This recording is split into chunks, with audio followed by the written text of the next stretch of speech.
Now put yourself in his position and come on a journey into the world of the one-minute salesperson.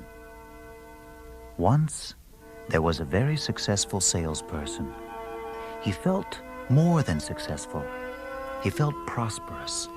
He enjoyed peace of mind, financial independence, security, good health, and an enjoyable social life. He had the respect and admiration of all who knew him. Many people wanted to do business with him, and even more people wanted him as a friend. But he hadn't always been so successful. He could remember many years when he tried harder, but did no better than most people. Now he was glad he knew what he knew, and more importantly, that he put it to use. The man smiled as he thought how easily he had finally learned to prosper. The man remembered thinking when he was still in college, perhaps if I can learn to sell well, I'll do well in whatever I undertake. After he graduated with a degree in marketing, he realized he'd learned very little about sales. Marketing and sales sometimes seemed at odds. In his first real sales job for a major firm, he learned about the importance of product knowledge and how to pitch it to the prospects, to get appointments, to answer objections, and to close a sale. But the more he was involved in sales, the more he got the impression that the underlying presumption was that the customer didn't want to buy the product. For a while he enjoyed the challenge. The tougher it got, the more he called on his self-discipline and persistence. He forced himself to go out and make one more call each day, and it added up. He made more than 200 more sale calls each year, and it paid off. He made more sales, and he made more money. So he decided to add another 100 calls a year. And then a strange thing happened. Sales didn't increase very much, and it wasn't much fun anymore either. He pushed much harder, and then came the stress. Like other salespeople, the man often felt the quiet fear of rejection. Some people would inevitably turn him down, and to make matters worse, as much as he wanted to deny it, he saw now how increasingly complicated the selling process seemed to be in today's changing world. He'd been repeating the same words that had given him sales for years, but they weren't working anymore. Then he remembered an unusual story. From time to time, he'd heard about a legendary salesman, one who made more sales than anyone he'd heard of. Yet this salesman was able to find plenty of leisure time, more than most people, in fact, so he could enjoy his extraordinary success. The man heard he was called the one-minute salesman. The man thought about this legendary salesman. There must be a better way, a way to restore some sense of fun and find some success once again.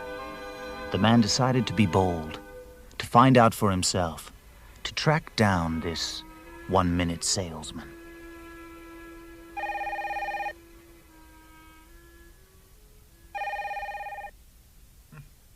Sure, I'd be very happy to meet with you. And from the tone of your voice, I think I know just what you'd like to talk about. Do I sound that desperate? No, you just sound like a man who's taken the traditional approach of selling about as far as it can go. I'm not the first, I take it. That's right. And like others before you, you sound like you're open and ready to learn. That's why I've agreed to meet with you. Drop by anytime tomorrow.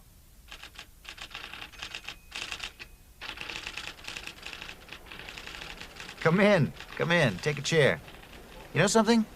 Most of the Fortune 1000 CEOs come from marketing and sales. Really. Look at me, for instance. I've been in sales for a long, long time. It's taught me how to sell ideas. See, I used to think I knew what selling was all about, but now I'm not so sure. It seems like I'm doing everything right, but... You mean you've read all the books, you go to motivational rallies every chance you get, and you work many nights and weekends. How did you know? And now you've reached the point of diminishing returns, working longer hours while your sales figures are standing still. That's right, and I'm enjoying it less. Well, I don't mean to rub it in, but You might be interested to know that my record sales years were accomplished in 20-hour weeks. Ow. But that's what I need to hear. I've heard you're pretty good. Now, they call you the one-minute salesman. Why is that? Well, I'm only called that by those people who don't understand my success. Here. Take this. I'll write it out for you. A one-minute sales person with a $sign for the S in sales. Here.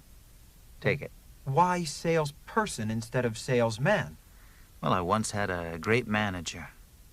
A man we called the one-minute manager because he got such great results in so little time, in just a few key minutes. He taught me a simple principle, encouraged me to adapt it in my own way and apply it to sales. Now, thinking of myself as a one-minute salesperson helps me remember the most important secret in selling. It's as simple as this. Behind every sale is a person. The other person, the one so many people call a customer or a prospect, is in fact a person. If you treat him or her as a commodity or as anything but a person, you reduce yourself to a peddler. Well, then why did you write out salesperson with a $sign, with the S as the $sign? Because, frankly, it reminds me of one of my personal goals, to make money. Part of your problem is that you think there's a contradiction here. The fact is, if I'm consistently making money, it's almost always a sure sign I am adding value to the other person, to the buyer. Oh, that's sure not part of my thinking when I'm out there scratching to make a buck. Now, tell me about the 1-minute part. Well, there's several key minutes in each sale. When I say that behind every sale there's a person, I really mean it in two ways. One person is the buyer, and the other person is the seller. The key minutes in the 1-minute selling are those that apply to each, the buyer and the seller. There are two parts to 1-minute selling, selling to others and selling to me. Do you know the 80-20 rule? Sure. 80% of our results are produced by about 20% of what we do, and 80% of our sales are accounted for by 20% of the customers. And 20% of the people on most sales forces make almost 80% of the total sales. Yes. Boy, it seems I'm always trying to get into or stay in that top 20%. But what's that got to do with the 1-minute selling? Well, long ago, I set out to identify and understand what the best 20% do differently. As I studied what made up those differences, it became clear to me it was only a matter of investing a few minutes to do those things that separated the best from the average. Now, after I got a crystal clear idea of what those differences are, and when those minutes occur, my sales results improve dramatically. Let me ask you very directly. Do you know what the key minutes are in your selling style? Or do you spend time and energy doing the unnecessary? Now, I certainly don't know everything about selling. I doubt that anyone does, but I do know what the key minutes are for me. And you deserve to know what yours are. When you do, you'll sell more quickly. Some of the key minutes are actually very simple. But learning them now wouldn't be much use. That is, not until you become clear on why I wrote person and why I wrote sales with a $sign. Making money is important. It's one of my goals, but it's not my purpose in life, not even in selling. Making money is not your purpose in selling? That's hard to follow. Why else would I be out there? Well, I suggest when you can answer that question, your whole career will turn around. It's the lesson of the wonderful paradox. I used to view the world as a tough dog-eat-dog environment in which I was afraid I wasn't going to do very well. That is, until I discovered how practical the paradox was, especially when I finally started to use it in sales and in my life. I'm still amazed by its power. So what is this wonderful paradox? The wonderful paradox. I have more fun and enjoy more financial success when I stop trying to get what I want and start helping other people get what they want. What you do to sell successfully will probably be somewhat different from what I and others do. You'll develop your own uniquely successful style. You'll discover what to do for yourself very easily once you understand and decide to start selling on purpose.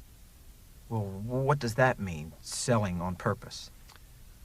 Well, purpose in selling can be thought of on two levels. First, selling on purpose means that I'm usually conscious of what I'm doing. I'm not unconsciously repeating a memorized sales routine. On each sales call, I am doing what I am doing consciously, on purpose.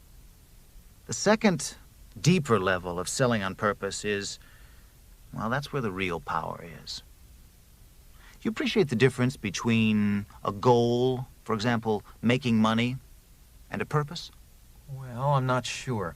I would say a goal is something you accomplish. It has a beginning and an end, while a purpose is more ongoing and gives meaning to our lives. I guess when people have a purpose in life, they enjoy everything they do more. Aha. Have you ever taken the tombstone test? No, I think I would have remembered that. Well, it can help you figure out purpose. Ask yourself, what would I like to have written on my tombstone? That is, what was my purpose in life? If what you're doing to make a living doesn't complement your purpose in life, then you're going to be unhappy, and you'll find it harder and harder to succeed. Do you want your tombstone to read, he won the sales contest? Or he moved a lot of product? Or would you like your tombstone to read, he helped many people get what they wanted, and so he got what he wanted? Gee, I never thought of it that way. I'm not so sure I know what people really want. Well, what do you want? When you answer that, you'll probably know what other people want. Well, I guess I want to feel good about what I'm doing, and especially about myself. Exactly. Now you're getting very close to the core power of 1 minute selling, to the purpose. It's helping people get what you want to get. Let me show you something I have written down. I carry it in my wallet and look at it often. It's my selling purpose. Now, whether I'm selling a service, a product, or an idea to someone, I always do better when I remember to sell on purpose. Now, my selling purpose is to help people get the good feelings they want about what they bought and about themselves. My selling purpose is to help people get the good feelings they want about what they bought and about themselves. That's it. Other people want the same thing I want. We don't just need other people or need to help other people. We are other people. To tell you the truth, it hadn't occurred to me to have such a purpose. I just had a lot of goals. Well, the fastest way to achieve your goals is to stay on purpose. Has it ever occurred to you that you're already adding value to your customers? Fact is, with a product or service you believe in, selling is inherently purposeful. You do add value. You help people solve problems, seize opportunities, and by acting, feel better about themselves. You can either recognize that fact or not. Well, what's the difference if you don't recognize it? Ah. Are you saying you don't care? Oh, I guess I care. Actually, I'm not sure. Frankly, that's probably been your biggest problem. You can either be blind to the fact that you are contributing and go right on trying to get your hands in your customers' pockets, not feeling all that great about yourself in the process, or you can give yourself credit for the fact that you are serving, helping, contributing, making a difference, adding value. I guess it comes down to caring about your customers, doesn't it? It comes down to caring about your customers, doesn't it? Now you have it. I couldn't tell you the answer myself because you'd have thought I was preaching. But caring is what purpose is all about. I see what you mean. A customer can tell if you care or not. I used to care a lot when I was just starting out, but I guess I got into a rut. No wonder fewer people bought from me. No wonder selling stopped being fun for you. I can see we're not just talking about fulfillment or fun. We're talking about customers who trust me and give me referrals and stick with me for the long haul. Now you're getting at my real secret. That's how I made so many sales in so little time. My satisfied customers would advise other people to buy from me. Often they'd call me, and I didn't even have to sell. When you put it that way, selling on purpose isn't just an issue of being nice, but of being smart. That's why we started with purpose. It is the single major difference that sets apart the top 20% from the other 80%. Let me ask you this. When I'm out there in the real world, how will I remember to sell on purpose? Like all 1 minute selling, it's easy. I just invest a minute when I'm selling to ask myself, am I more concerned with trying to get what I want, or am I really helping other people get what they want? So when I see that I'm thinking about myself, Just get right back on the purpose and focus on the other guy. Now that is easy. But remember, the slogans and the tombstone legends and reminders are just that, reminders. Selling on purpose is an intention, a way of life, the philosophy from which you operate, not a slogan. To put it your way, it's caring. Caring is a very powerful word for me. Then that's exactly what you need to bring back into your sales life. I've seen it over and over. When salespeople are aware of their purpose, of what really turns them on, and invest that into everything they do, they not only sell their products and services more easily. They have more fun. Ah, here. This may interest you. Go ahead. Take this list of names. All the people on that list, men and women, feel that they are more successful since they've learned how to be a one-minute salesperson. After they learn to sell on purpose, they use selling methods with others and with themselves that take only a minute or so to do. Some of the methods I taught them, others they developed on their own. They have various backgrounds and come from various ethnic groups. Some are young, others are older. Several are professionals who sell very different kinds of products or services.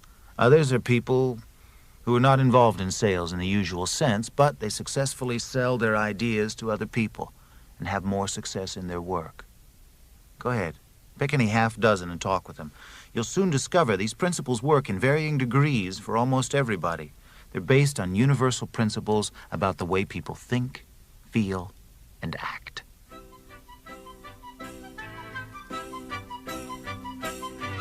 The man left the chief executive's office.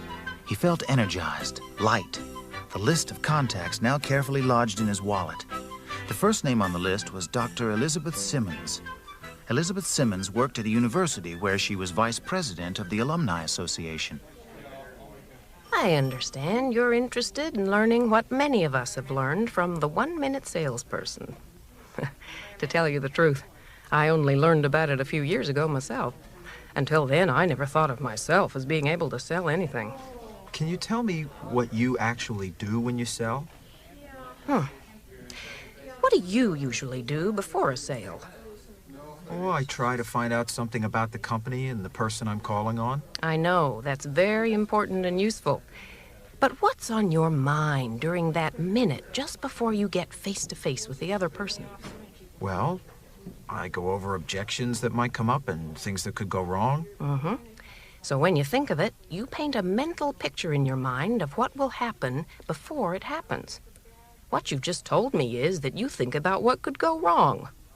Oh, does that sound familiar? That's what I used to do just before I went into a faculty meeting or a fundraising event. I thought I was being practical, and I was trying to be well prepared, but all I got were disappointing results.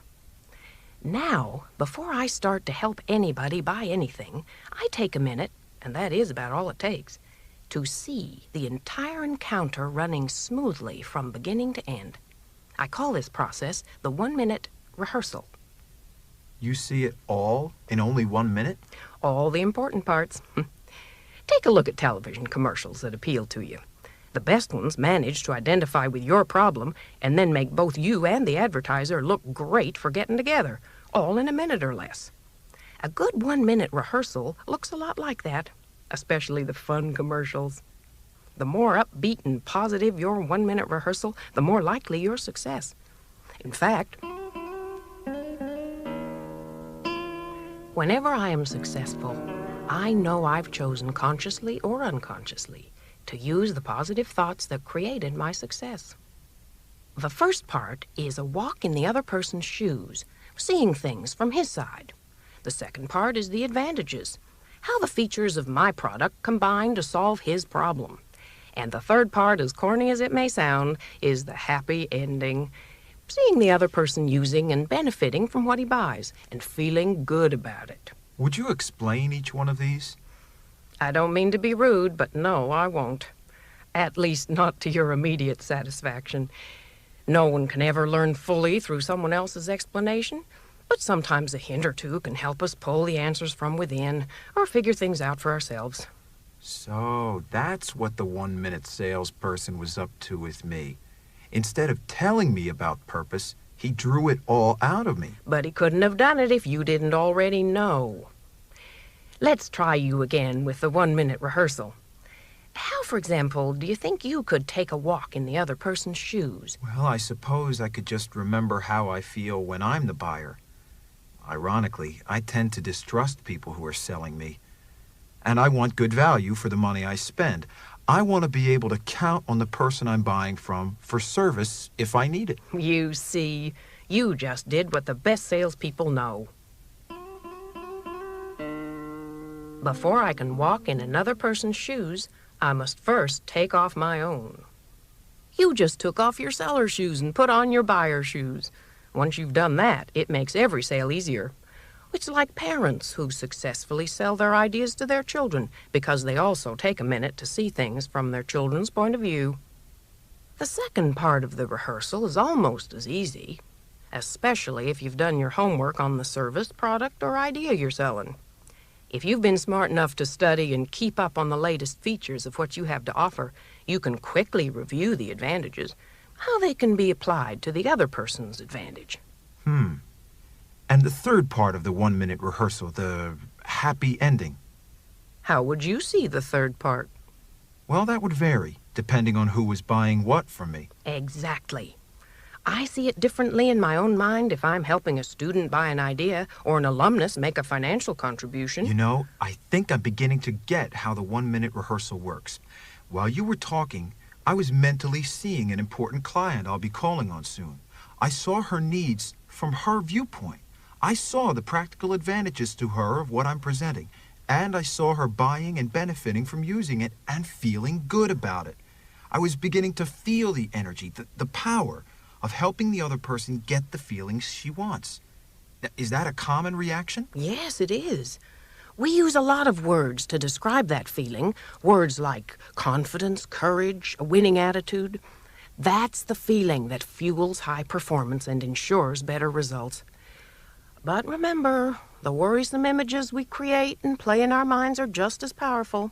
These are the images that create fear and doubt. The exciting reality is that we can create and play the mental movies of our choice. That's power. The man reflected on what he'd learned from the university administrator. It certainly confirmed his early thoughts, that when people learned how to sell, they prosper in many different ways. Now he was about to meet John Turnquist. Turnquist was one of the most successful salespeople in insurance. In the past, he'd been uncomfortable with a man like Turnquist. After all, here was someone right at the top. But the young man had mentally rehearsed for this meeting, had already seen an enjoyable outcome, and he felt energized and confident. I never cared much for teachers before, but you people don't seem to teach so much as you help me like to learn. Well, that's the secret that makes selling so easy for me. I never forget that people hate to be sold, but they love to buy. When I'm at my best, I find that all I'm doing is helping people do what they already like to do, to feel good about what they buy. Well, now, I'd like to believe it's that simple, but I find that people resist any salesperson. I do it myself. What I hear you saying is that you hate to be sold, and who doesn't? When you feel you're being sold, you question the intent of the other person and don't feel that you're in control of what's happening. Now, just the opposite is true when you know you're doing the buying, huh? It's fun. You enjoy it. Now, that happens when the salesperson is clearly on your side and doesn't stray from what you want. I see what you mean. People buy for their reasons, not ours. Sure, and that's why my sale approach is based on this. When I want to remember how to sell, I simply recall how I and other people like to buy. Are you familiar with the 1-minute rehearsal? Yes. In fact, I did one myself right before I came in here today. It felt good. Well, what you accomplish in that 1-minute rehearsal before the sale simplifies your job during the sale. All you have to do is help the other person share the image you've already created to his advantage. Let's see if I read you right. It's up to me during the sale to help the other people see the commercial that I had them starring in, recognizing their problem, seeing my product in action to solve it, and thereafter enjoying the good feelings they want. Exactly, but remember beforehand, you can at best anticipate their needs and the feelings they want. During the process, you have a chance to adapt your vision to their reasons for buying. Now, one of the most helpful values we provide is helping people recognize what they really want, right? We do that with our ability to ask relevant questions and use intense listening. Intense listening. Now, can you give me an example of both of these? Well, sure, that's easy. I ask have questions. Like, what do you like most about what you already have? And then want questions. Like, what do you want that you don't have? Would it be fair to ask what you like least about what you've got? And so on. Now, this is where good listening and good feedback come in. If you listen closely to their answers, you'll be able to hear whether there is any difference between what they have now and what they want, which adds up to how they'd like to be feeling. Then I take a minute to summarize the key points, repeating them back to let them know I've listened and understood. Most important, I very clearly point out the difference between what they've got and what they want, so they can recognize their problem and discover the feelings they want. Why is that so important? Well, that makes everything else that follows easier. Have you ever presented a solution to a problem that someone didn't feel he had? Yeah, and it's frustrating. All right, compare that with saying, "Sir, based upon what you told me about so-and-so, basically his needs, I'd like to suggest such and such, my product, service, or idea." Now, that's how problems and solutions are tied together, right? I used to sell radial tires before I sold insurance. And I sold more tires than anyone else. And let me guess, you did it in less time than the other salespeople. Now, how did you guess that? I once called on a trucking account, and the competition for the order was fierce. But I noticed the buyer's family photographs on his desk. We began talking about life, and it was obvious that we both cared about family life. We talked about his truck drivers and how often they were away from their families and what would happen to their families if anything were to happen to them. Then I presented the safety features of our radial tires. Everyone else was featuring mileage and economy. Guess who got the big contract? I see. So you took the few extra minutes to listen to what the buyer was really interested in, safety, instead of going in and pitching what you thought was important about your product. That's it. Find out what the other person wants. But what if you can't find out? Well, I do two things. First, I ask more questions and listen more intently. Usually, by investing the few extra minutes, I discover his needs. And if you don't? Well, if he feels that he doesn't have a need, then I get out of that person's office. I never create a need, since that is not the other person's best interest. It would also rob me of 80% of my time and get only 20% of my results. The fastest way to sell is to honestly help people see how it's really in their best interests. Then they will act, and they'll act quickly. If it's not, well, I refer them to the best source I know and get on to the next person I can really help. I don't waste time kidding myself or the other person.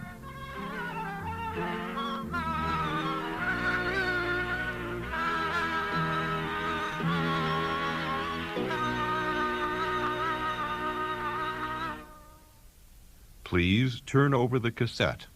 We continue on the other side.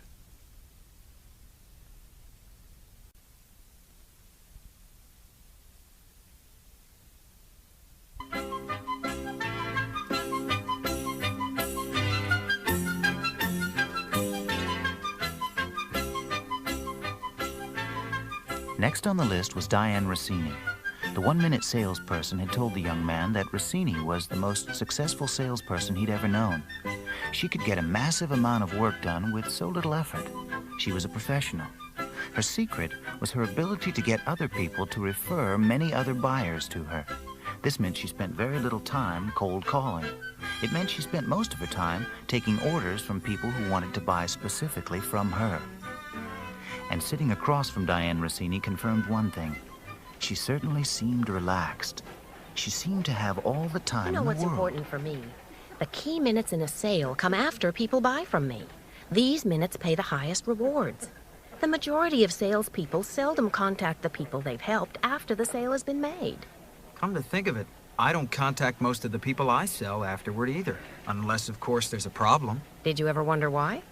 Well, I've found that most of the time salespeople don't like to contact their customers just because they're afraid there might be a problem. It's the no news is good news syndrome. What's happening is that the majority of people who buy something, from baby buggies to battleships, are not used to being contacted after the sale. What I'm going to tell you now seems to be the best kept secret I know among salespeople.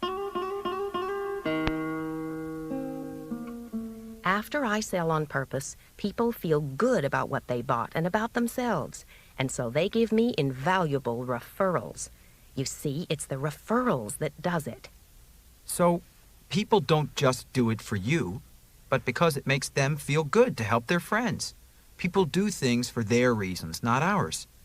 It sounds so simple. Success is doing the simple well. I think that most salespeople don't follow up after the sale because they're afraid they'll hear bad news. Let me explain. After people have bought, I telephone them several times. I let them know that the purpose of my calls is to find out if they're enjoying and benefiting from using what they bought from me. If they are, I honestly and briefly praise them for their buying decision. I remind them of something specific they did during the sales process that helped them make such a good decision. I keep a simple file on every customer that includes that kind of information. After I've praised them, I tell them about a gift that I'm sending them. Usually it's an inexpensive feature they could have bought but didn't. You know, one that has added value. It's a means of doing something beyond what they expected. For most people, the phone calls and praisings are enough, and investing these brief minutes after the sale keeps me on purpose. Then I ask them if they know other people who would appreciate my help. Most people are more than happy to oblige. When I take good care of customers, they take good care of me, with referrals galore. What if the news is bad after the sale and things aren't working? Then what do you do? First, I don't see it as bad news. That's something we create in our heads. It's only information. My experience is that any information I get gives me an opportunity to help, to provide added value with service. And most people are fair. They know that sometimes things get off track. But usually their past experience in these situations is that nobody seems to care. So they're surprised when I jump in and am excited about the opportunity to help.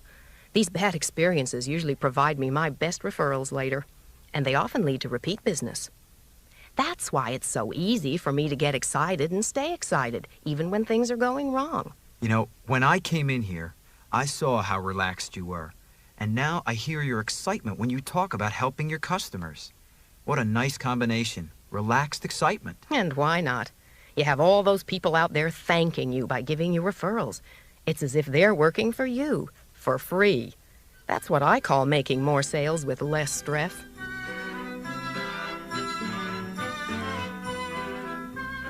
Sales manager David Schmidt came around from behind his desk. The two men shook hands. Schmidt was a humorous character, easygoing and relaxed, and he made it clear that he was there to help the young man. It wasn't long before he explained the second part of 1 minute selling. All right, the first half, selling to others, is taking good care of the customer, right? The second part, selling to me, is taking good care of the salesperson. But as good as it is for the customer and for the salesperson, you know what I like best about it? I like the second half of the 1 minute selling, the self-management half, because it makes my job a lot easier, right? People are managing themselves, it saves me time and energy, and there's less personnel turnover. Why less turnover? Because our salespeople like it. It's a great way for them to take good care of themselves. And when the people in my department take just as good care of themselves as they do with their customers, they make more sales more easily, huh? They enjoy working here more. And as you know, salespeople are in the field selling and are not under the scrutiny of an office manager. Salespeople like this. One of the reasons many of them went into sales is because they like being their own boss. Makes them feel good. In fact, self-managed selling realizes that the better people feel about themselves, the better job they do. It's based on just this. Salespeople who feel good about themselves produce good results. The very best managers are discovering that people feel best about themselves at work when they want to do something, not when they have to do something. When people see that they're doing something for themselves, they're more apt to actually do it, and without being constantly managed. That's like the first half of 1 minute selling. When the other person feels he's getting what he wants, to feel good about what he's buying and about himself for buying, he's more apt to do it. The same method of selling to others can be used in selling you to you. Exactly. It's a very powerful parallel. Well, how do you, as a sales manager, help your salespeople to do this? Hey, I like you. Before we talk about how we do it, let's look at the basic source of power for each individual salesperson who uses self-managed selling. It's simply this. Self-managed selling first helps me realize how good I already am, and then it lets me enjoy becoming even better. All right. The most powerful fuel for high personnel performances in selling is high self-esteem. You asked how I help our salespeople feel good about themselves. I'm going to tell you. First, I began by becoming a one-minute manager. By that, I mean that I used 3 effective management methods. I set 1-minute goals, I gave 1-minute praisings, and I applied 1-minute reprimands. And I got very good results. But I knew that salespeople were unique. They were out in the world selling, needed to be their own managers, but they wanted some practical help from me, right? So I adapted these methods for my salespeople into 1-minute self-management. Once they learned to use it, they loved it because it gives them what they want, control over their own lives. But how do they use the 3 methods? What, am I, a mind reader? Why don't you ask them?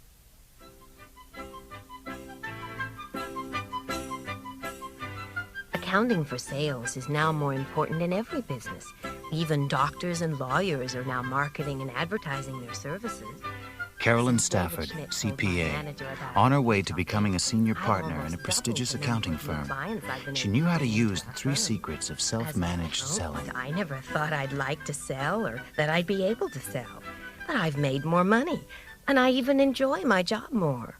I gather then that you appreciate your sales manager, am I right? I think he's an exceptional manager because he helped me learn to manage myself. Well, specifically, what are these 1-minute goals, and just how do they help you in self-managed selling? They're goals I can often see in my mind in only a minute. You'll see why that's important later. But could you please explain more about each of these things that you do? Like other 1-minute salespeople, I've learned that about 20% of what I do during the day gives me about 80% of my payoff. So the first thing I do is sort out what that important 20% is, and then I concentrate only on that. I choose not to do the 80%, the unnecessary. I do less work, so I'm less tired. So I have the energy and concentration to do important things well. Well, can you give me an example of how you use this technique? Well, a good example of this 20/80 law is analyzing my sales accounts. When I look closely, I realize that about 20% of my accounts give me and my company about 80% of our cash flow. So I concentrate on doing an outstanding job on this 20%. Then I set it up so that the other 80% of potential accounts who hear about the great job I'm doing with the key 20% contact me to get the same benefits. It's efficient because they come to me. Well, what do you do on the key 20%? After I decide who the 20% are, the second thing I do is write down specifically what I'd like to see happen for me.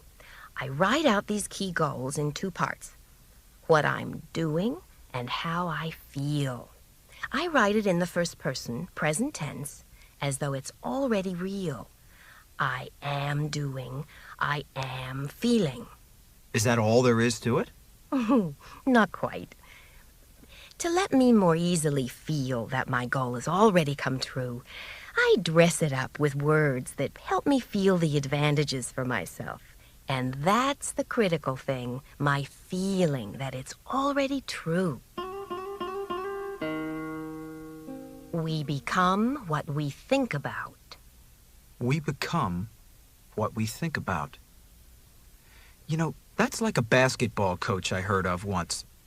He divided his team into two groups.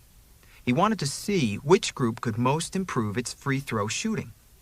One group practiced shooting every day, while the other group practiced for the same amount of time, only in their mind's eye. They just saw their shots going into the basket 100% of the time. They saw themselves winning. When the two groups competed, those who thought about scoring points more often did indeed outscore their teammates. We become what we think about. That's a great example. That's like the 1-minute sales rehearsal we use before the sale. We help the other person get what he wants by seeing him first in our own mind, already feeling good about getting what he wanted. Now let's see. 1-minute goals are based on the same psychological principles. They just help us get what we want. You just said what I was going to tell you, that selling others and selling yourself are very much alike. In fact, you just proved what the 1-minute salesperson says. We all have the answers within us if we just listen to ourselves. You've already discovered that you have the answers inside you. I'm glad my manager helped me discover it for myself, because I now realize that we all do. And you've just demonstrated it. I'm only just learning that the more I know what I want to do, the more I can figure out how to do it myself. Can you give me another example of what you're talking about, one that's related specifically to sales? Sure. Let's say you want to increase your sales. You might write down your goal this way. I'm increasing my sales by 3% this month, and I'm enjoying the recognition and rewards that come along with this, including making more money and feeling more peaceful. 3% doesn't seem like much. Would that be a high enough goal to set? A month? Think about it. Well, if I kept increasing my sales by 3% each month, I'd increase my sales by over 35% a year, wouldn't I? Practically. When the man left Carolyn Stafford's office, he called the next person on his list, Leon Williams. It was easy. Williams invited the young man to his office. Right. A lot of sales managers are interested in salespeople having determination and perseverance as part of their working style, but only the best ones know where those things come from. And where's that? It's inside the salesperson. That's the reason for self-management. It's not just to help you use your time well, although that is important. It's to bring out the best in yourself, all by yourself. And the good news is that it's much easier to do than most people realize, and it only takes a minute. Yeah, but how do you do it? Let me give you a useful overview. The self-management system is based on this goal. Goals begin behaviors. Consequences maintain behaviors. I know about the 1-minute goals. Well, as powerful as goals are, I'll tell you something that's even more powerful. Self-managed selling. It's based on the obvious fact that people who feel good about themselves produce good sales results. I know that's true with me. Yeah, you and everyone else on this planet. The second secret of self-management. Here, read this plaque. I help myself realize my sales goals by catching myself doing something right. That's it. See, I'm afraid I spend too much of my time catching myself doing something wrong. Like thinking of what I could have said during the sale but failed to, or how I could be making more cold calls. Sure, just like the rest of us. So how do you catch yourself doing something right? That's the second secret to self-managed selling. Every now and then I give myself a 1-minute praising. A what? It's very simple, a 1-minute Well, I'm praising. sure it is, but can you tell me how you do it? Well, sure. As long as you realize... No, as long as I realize that this is your way and that my way may be a bit different. I will. Now, can you give me the principles of a 1-minute praising? All right, the main thing I do is to look often during the day for things that I am doing that will help me make more sales with less stress, right? I mean, like when I notice something that I'm doing right, like making a cold call or writing a follow-up letter, I catch myself, stop myself, and then I take a minute to praise myself. I spend the first half minute or so on my behavior and the last half on myself. And then I pause for a few seconds of silence, which seems like a long time when I do it, to let myself feel how good I feel about what I did. And this feeling is what it's all about. You don't want to just think well of what you have done, you want to feel good about it. That's where the power is. The power is in the feeling. Then, in the last half minute or so, after I've thought about my good behavior, then I think about my good self, the best part of who I feel I am. I remind myself, hey, I'm a good person, and even with my human faults, I basically like who I am. Hey, if I like it, I like it. I know we all need to learn how to sell with our own style, whatever makes sense to us, right? I can see you've been talking to some of the other one-minute salespeople. That's great, and that's right. Use the principles any way you see fit. So little time. It takes so little time to do something as important as catching myself doing something right. He had his doubts about one-minute selling, or about anything that only took a minute for that matter. But the more often he took that minute to do what he was learning, the more favorably he saw it. He asked himself what a one-minute salesperson did if he was not happy with his sales behavior. As soon as he met his next super successful salesperson, Cheryl Bartell, he got the answer. That's when you introduce yourself to the third secret of self-managed selling. It's called the 1-minute reprimand. It figures. Let me see if I can work this out. When you do something bad, you take a minute out to reprimand yourself. Is that it? No, it is not. Whenever I see that my sales behavior is unacceptable to me, I take a minute to reprimand my behavior and to praise myself. Look at the difference between what you said and what I've shown you. How alike we all are. Do you remember what the 1-minute salesperson says about what people really buy? That they do not buy our service, product, or idea. That they buy how good they imagine they will feel when they are using them. Right. I remember especially the part about buying a feeling they wanted. Well, feeling good is the key to what we all want, including feeling good about ourselves.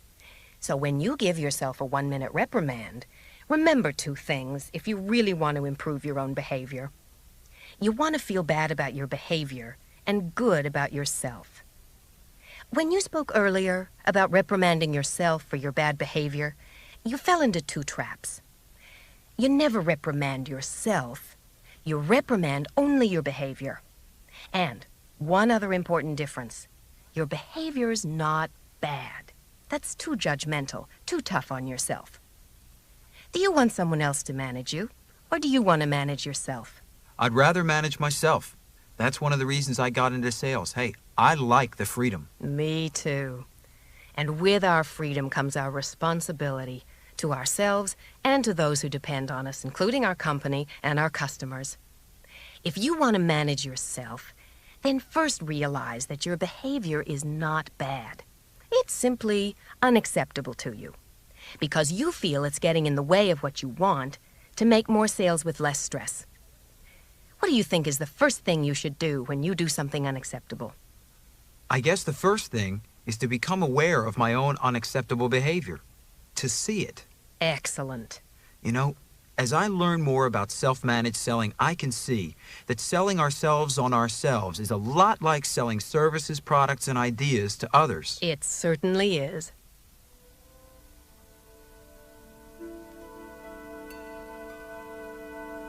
He became a 1-minute salesperson. It happened not just because he talked like one, but because he'd learned a better way to think and to believe. He learned about selling and about himself.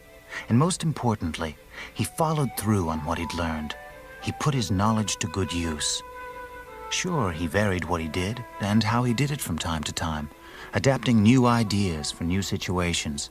But he always relied on his solid foundation, and he sold on purpose. He was glad he'd learned that invaluable selling secret. It made everything else easier and more enjoyable for everyone, especially for himself. And he shared his knowledge with others. He even created a pocket-sized overall summary, kind of game plan for others who wanted to know the secret to his success. And he knew the more he shared his success, the more success he'd have himself. Many years later, the man looked back on the time when he'd first learned about 1-minute selling. Since then, he'd experienced both personal and financial success, the things he was looking for, and he'd been recognized with a series of awards and promotions. He had become like his original teacher. He was especially glad he'd taken notes while he was learning how to sell. This collection of notes allowed him to make copies of the text and share his knowledge of selling secrets with new and with veteran salespeople. And in his new role as sales manager, it saved him time. It let others read and reread the text at their own pace, and as often as they found it beneficial. He knew full well the advantage of repetition when learning something new. As more salesmen and women who worked with him became successful themselves, he found that like the original one-minute salesperson, now he too had more time to himself. And as the people who reported to him became more prosperous, so did he. They made him look good. Then he remembered what he'd always known, that people don't really work for anyone but themselves. The one-minute sales system was simply a way for people to take good care of themselves. And what he enjoyed most was knowing that he no longer had to experience the daily emotional and physical stress he'd felt before, something he continued to see in others. Now he was living and working on purpose. And he knew that many other people who worked with him enjoyed the same benefits. His company had fewer costly personnel turnovers, less illness, less absenteeism. He felt capable of dealing with the present and well prepared for his future.